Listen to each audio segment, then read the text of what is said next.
we go. But not always there. That's just Love it's it. going to keep going if we do that.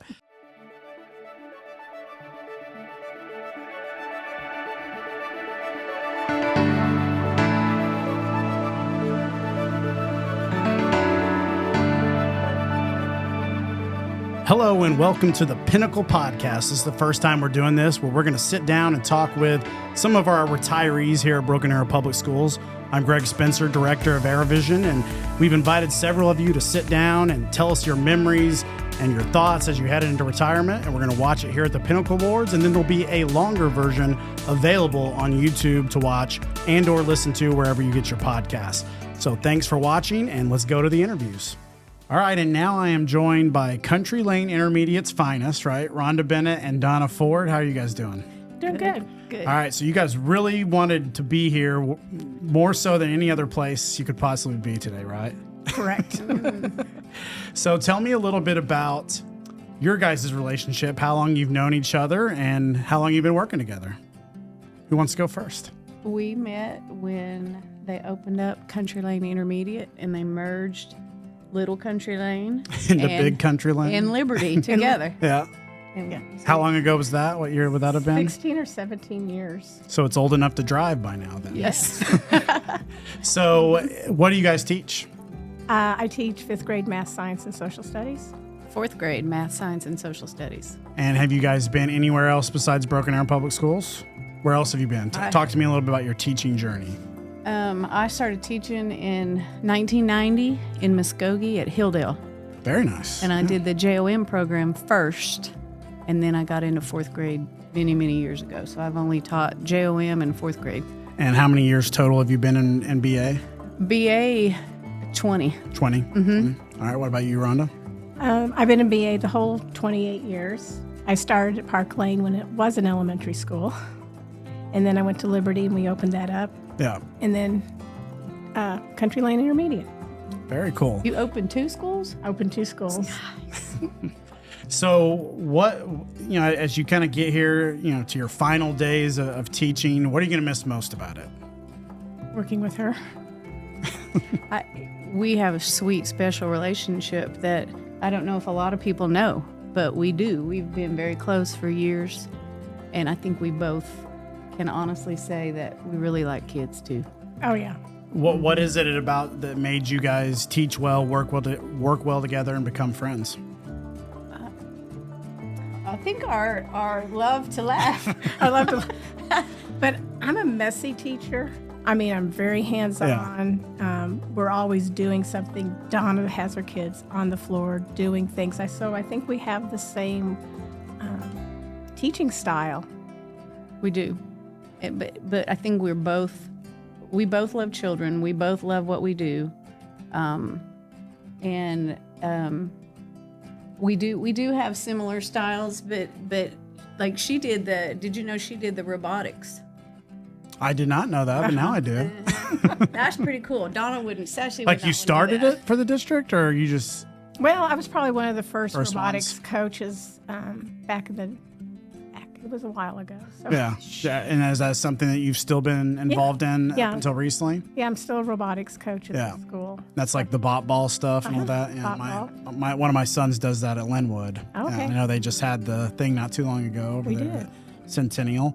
So talk about kind of what are you going to what's the future look like for you now that retirement? You have grandkids, vacations planned, things like that. Grandkids, traveling, probably going to work towards becoming a master gardener. Oh, very nice. Because my first degree was in microbiology, so science is a love of mine. Oh, that's cool.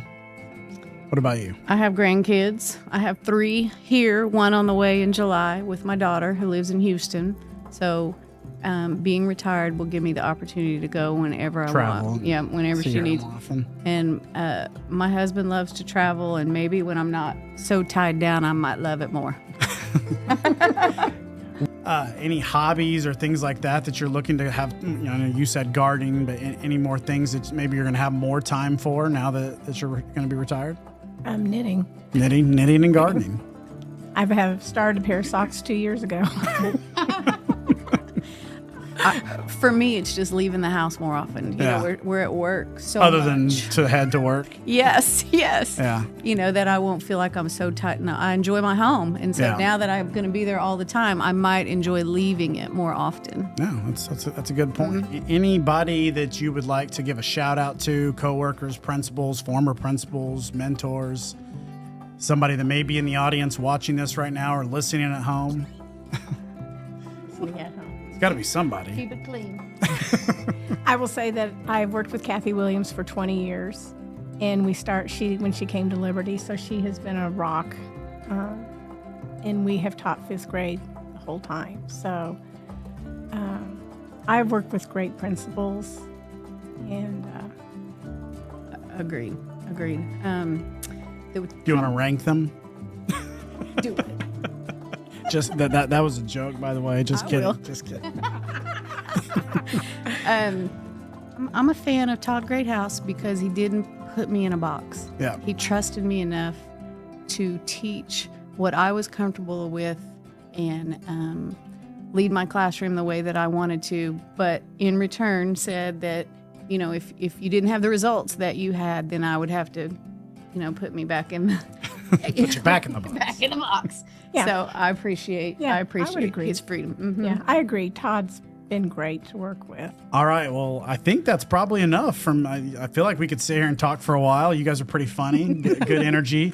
We have fun. We love to laugh. We and do. you have to. And you got to learn to laugh with those kids too. Yeah. Yeah. And so I think that for both of us, I would say we had a passion for our job. We love kids and we loved the subjects we taught. Absolutely. That makes a big difference. Yeah. You put me in that reading, use all them sick days. Yeah, there we'd go. Well, You better cut us off. that's pretty good stuff. All right. I'd like to thank both of you for joining us. But more importantly, thank you for being a Broken Arrow all these years and you know, touching the lives of teachers and kids and everybody. So thank you very much. Thank you for having us. Thank you. All right. And now we are here with Coach Mike Humphrey. Mike, how you doing today? Doing great. Great. Well, I know personally you've been here for a long time, but tell me a little bit about your story for the people that don't know how long you've been a Broken Arrow. This was my 36th year here. Yeah. Should be 37.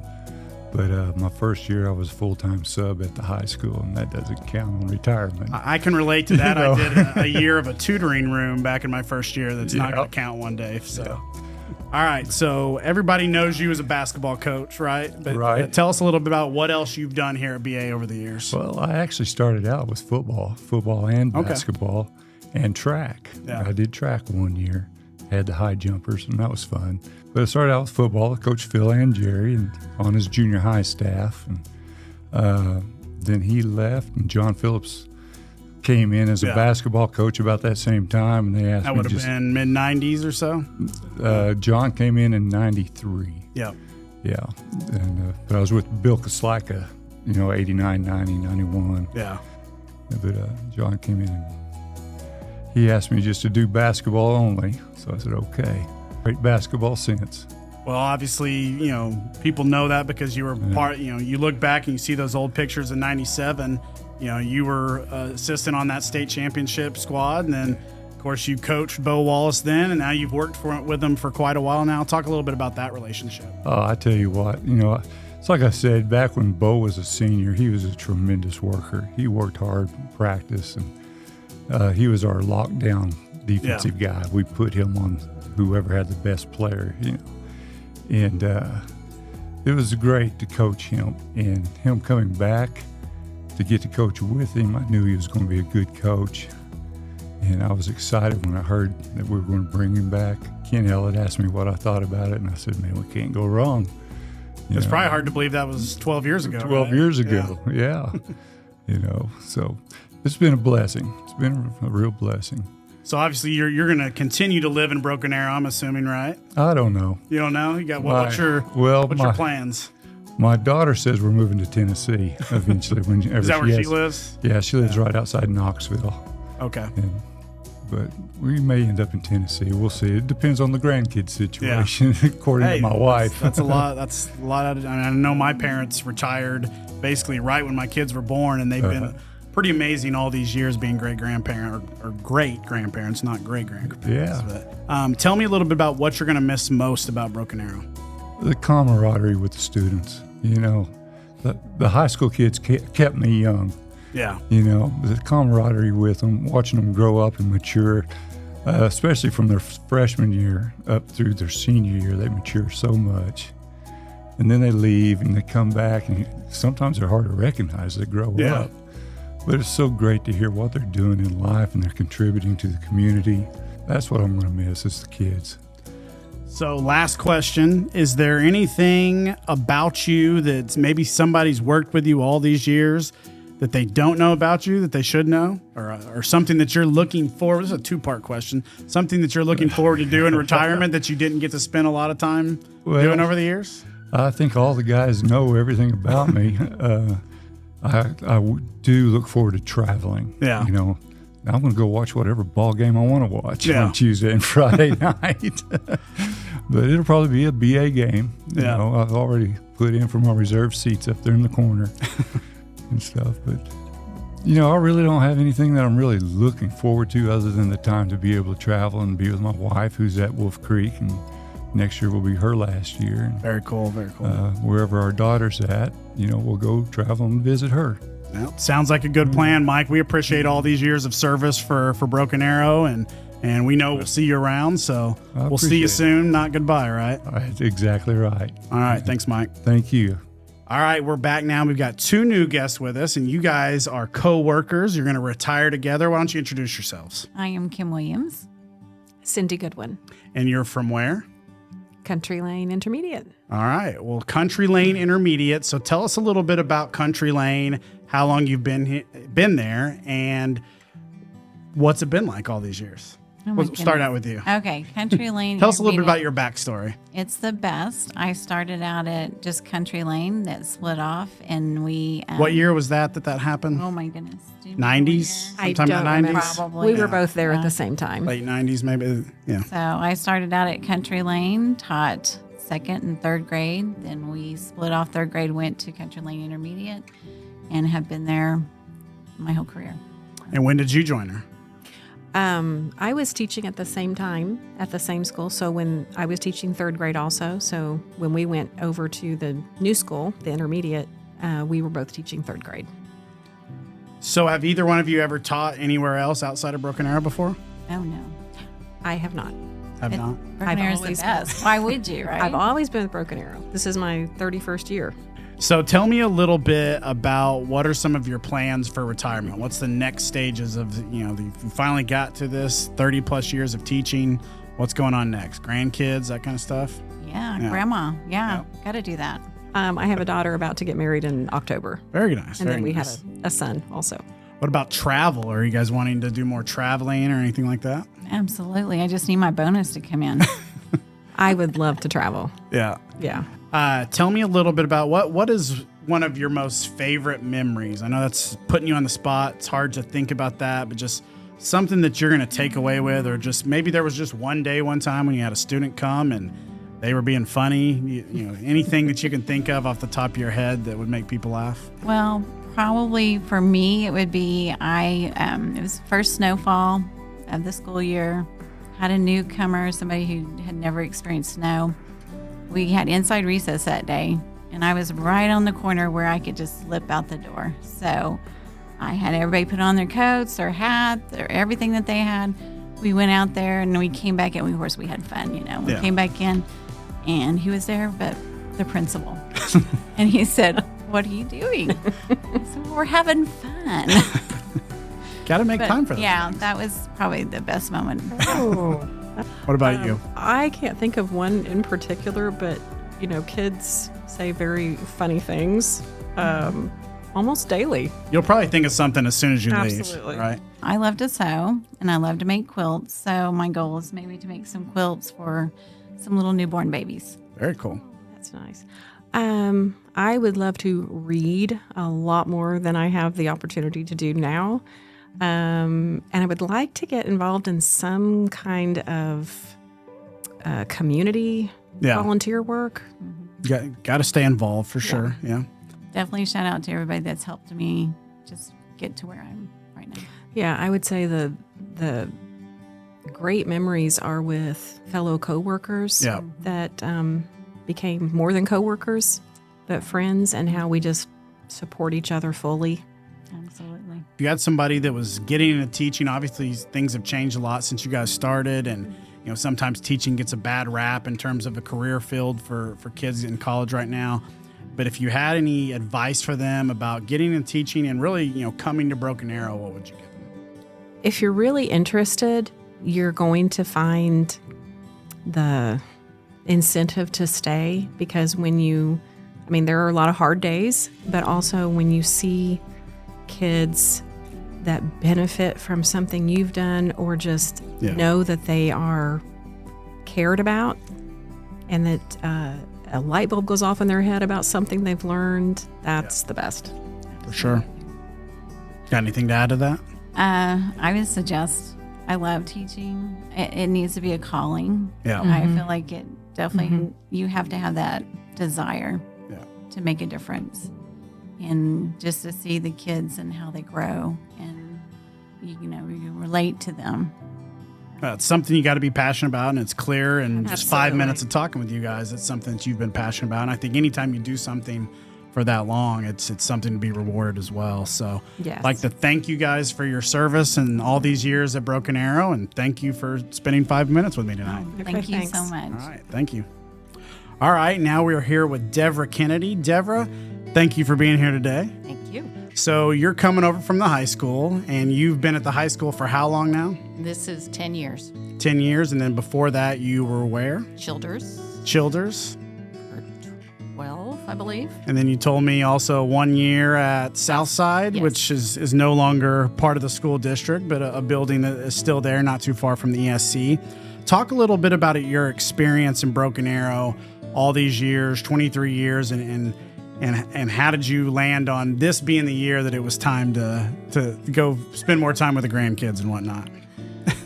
Well, so when my kids were in school, I think they were middle school and high school, I was looking for a job where I could be more on their schedule. Yeah. I have loved every site that I've been at. And, of course, I was with Liz Burns at Yeah, Childers. so you spent a lot of time with Liz, followed her over to the high school as well. Yes. And so, we've seen the ups and the downs and the ins and the outs and the, strike and floods and COVID and all the things. Which that was Liz's last year, right? It Did was. she have one more year after it? Nope. That was the last one? Yeah, Yeah. she retired in 20. Why is this my last year? Because my children are telling me it's my last year. It's usually kind of how it works out, right? Yes. It's just time. Yeah. They say, when you know. Mm-hmm. And, yep, What are you going to miss most about it? my friends, the Yeah. people. Any big plans? Anything that you're going to do that maybe you haven't had the time for? Travel, spend more time with grandkids, things like that? Probably not this year, but in 26, we tentatively have a month-long trip planned up to Glacier National Park Nice. and several other parks up that way. Any funny stories or memories that you're going to take with you? Oh my gosh, just all of the antics. just the memories of the, what the office is like, Yeah. and just dealing with parents and The good and the bad, I'm the sure. good right? and the Yeah. bad. A funny memory. So the students come into my office before they go into Crystal's office Yeah. to do announcements, and there's two girls who are just hilarious, and one of them works at Brahms.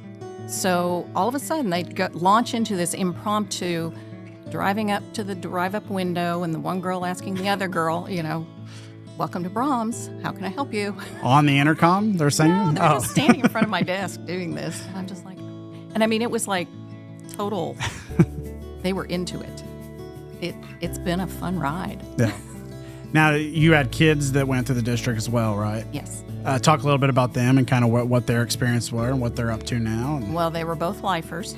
yeah. They started kindergarten at Linwood, and then they went to, well, except my younger one went to Southside Yeah. for 2 years because we moved 1 mile. Changed all of the schools. Redistricting. Yeah. Yes. Middle school, Sequoia, both went to North. They were in Pride.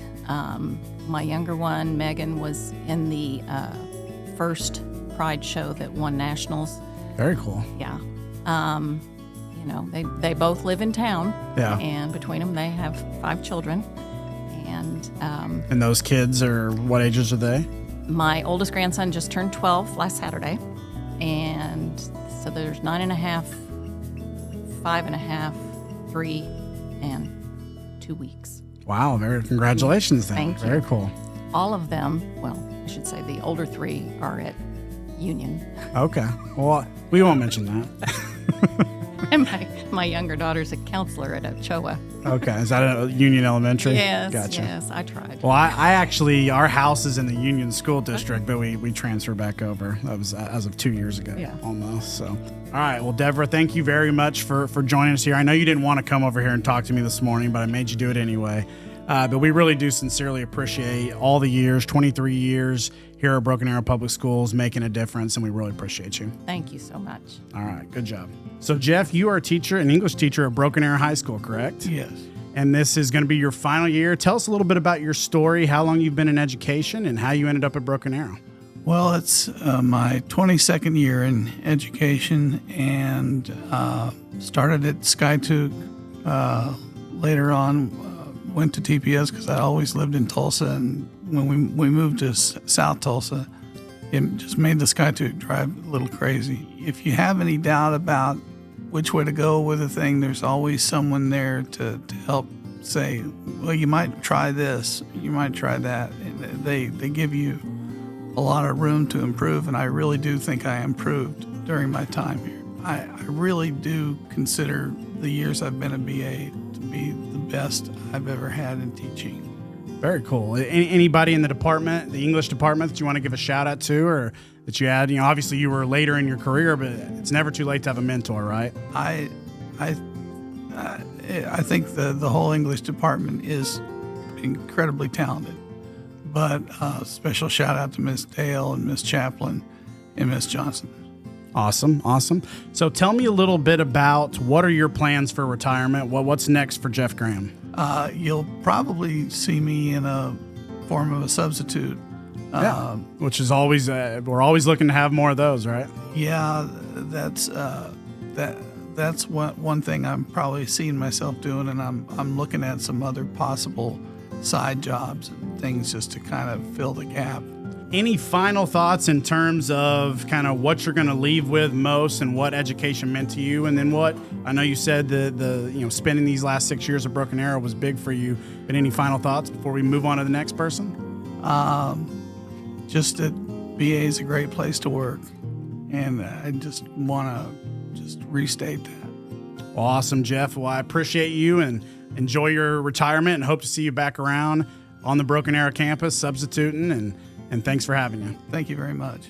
All right, now we are here with Susan Allred and Cheryl Hild, and you guys are from Centennial, right? Right. All right, so tell me a little bit. We'll start with you, Susan. Tell me a little bit about your journey through Broken Arrow Public Schools.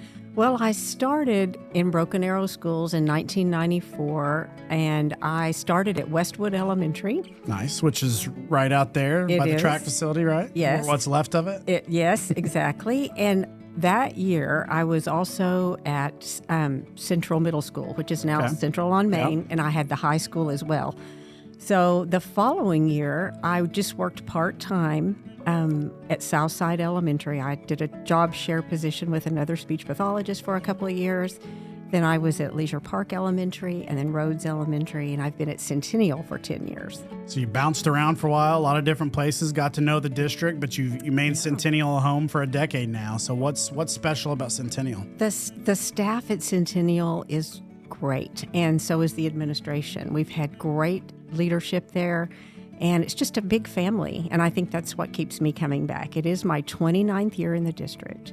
But Had Centennial's you a great been school. at any other place education-wise before this? I spent 8 years in Kellyville Public Schools and then 2 years in Pawhuska Public Schools before that, and 1 year in Texas in 1982 when that was my first teaching position in a small town outside of Abilene, Trent, Texas.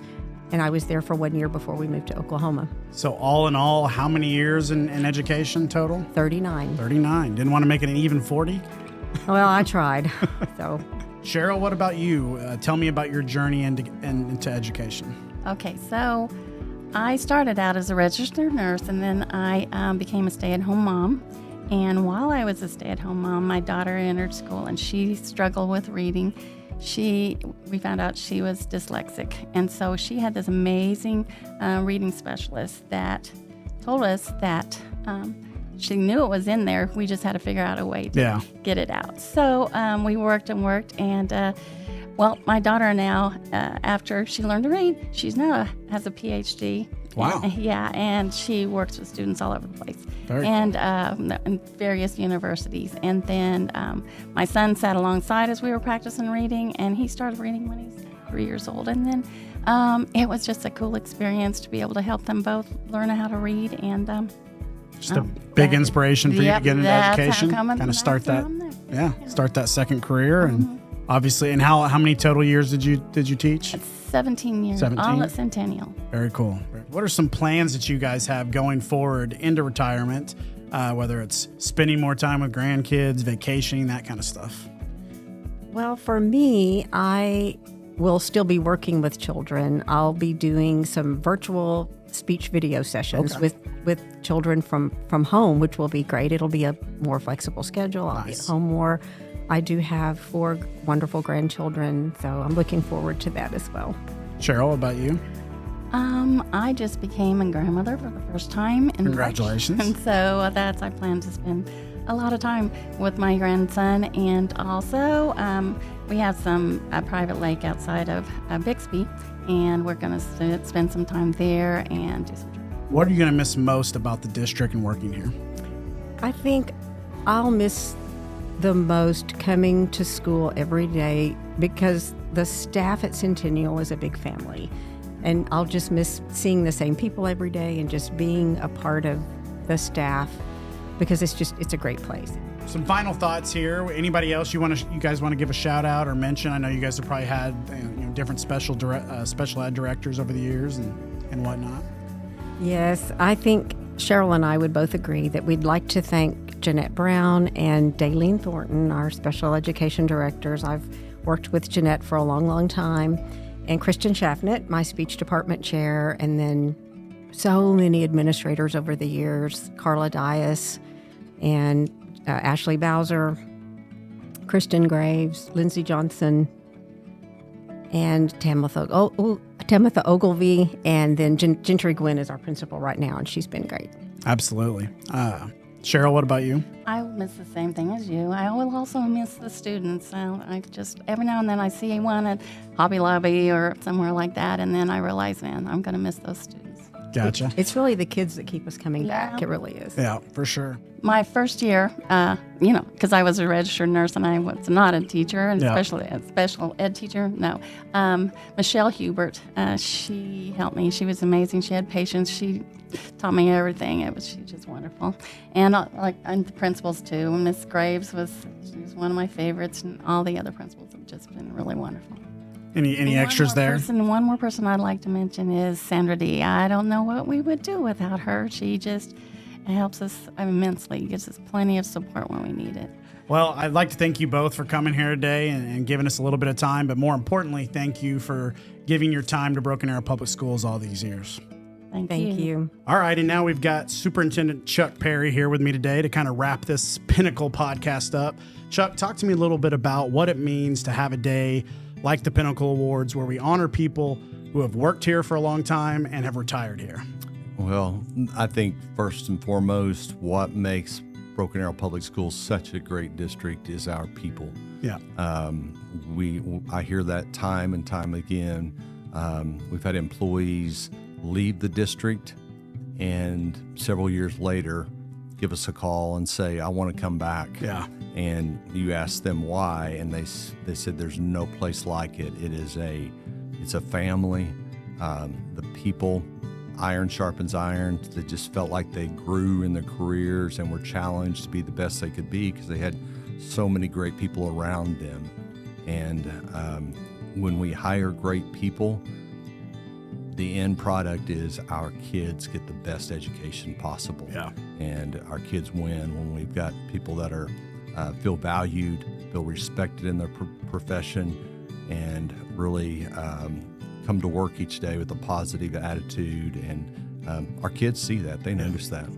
Well, and you're a perfect example of this. You're a BA lifer as a student, but you went away for a while and come back to finish your career here. Kind of talk about what that means to you and how that's, I think that says a lot when you're talking about having a superintendent that really has ties with a district like you do. It goes beyond. In fact, sometimes I can't think about it too deeply because it's really emotional. Yeah. My mom and dad both graduated here in 1950, and I grew up as a kid hearing all their stories about going to school in Central on Main and going to the old high school. It was formerly, high school college, and the 3-story building there, and what pep assemblies were like on that 3rd floor, and just kind of makes you wish you had all the footage like we have now. Of all these things, right? Absolutely. And so it is very emotional for me, and I feel a great responsibility to, have a positive impact on this district because of what it did for me, and to chance to give back. And I love our retired educators breakfast where you get a chance to connect. I have so many former teachers there, and to get a chance to tell them how much they meant to me is huge. We did the video several years ago with Mrs. Burks, my 3rd grade teacher. It's one of the most memorable things I've done since I've been here. I've talked a lot about my high school senior English teacher, Miss Palmer, and how she taught me really how to write, and her formula, her style of writing. I taught that to my 2 daughters, and to know that she's had a lifelong impact on me, it means so much. So it's the people. I remember walking through the high school one day and looking over at Joe Robinson when he was the high school principal, and really thinking I had a lot of respect for him, and boy, I'd like to be like him someday. Had no really idea I was even going to education, but I just knew the type of man he was and how people talked about him, and thought I want to be thought of as somebody like that. And of course, Dr. Oliver, the legacy he's left here is, there's not words to describe it. So it's just all wrapped up in a lot of emotions and memories, and again, makes it very special to be superintendent. Yeah, and there's something to be said. I mean, wherever you go in life, you want to make an impact. And a lot of times being a teacher or being in education gets a bad rap because people say, oh, you don't make enough money and things like that. But ultimately, interviewing the people that I interviewed and kind of talking with you and really understanding, like, I'm in year 20 of being in education for myself, which is like, how did that happen? Yeah. And ultimately, now year 11 here, you want to make an impact somewhere. Yes. And I think that means as much as anything. And I talked to somebody like Mike Humphrey, who's been here since the 90s, and I interviewed him, and his wife's going to retire next year, a longtime teacher. And it's just always neat to see the people, especially, like a husband and wife, that hits close to home with me and Ashley, but it just means a lot to know that you made an impact someplace. It does. And I think it's great seeing so many of our retirees walk away, and they're looking forward to the next step in their life. And a lot of them said that they were coming back, they were going to sub still. So I think that says a lot. I love that. But they've got great memories, and they know they had their legacy had a time period, and they gave it all they had during that time, and we all build upon that. There's great people before the current employees that are here. There's going to be great people after us, so we've got to do our part while we're here. And just proud of the people I work with. They inspire me every single day. Awesome. Well, I'd like to thank you for joining and wrapping this up. I'd like to thank you guys for watching and or listening to this. Just thought this was a good idea to kind of give people a longer chance to kind of tell their stories, and thanks for watching.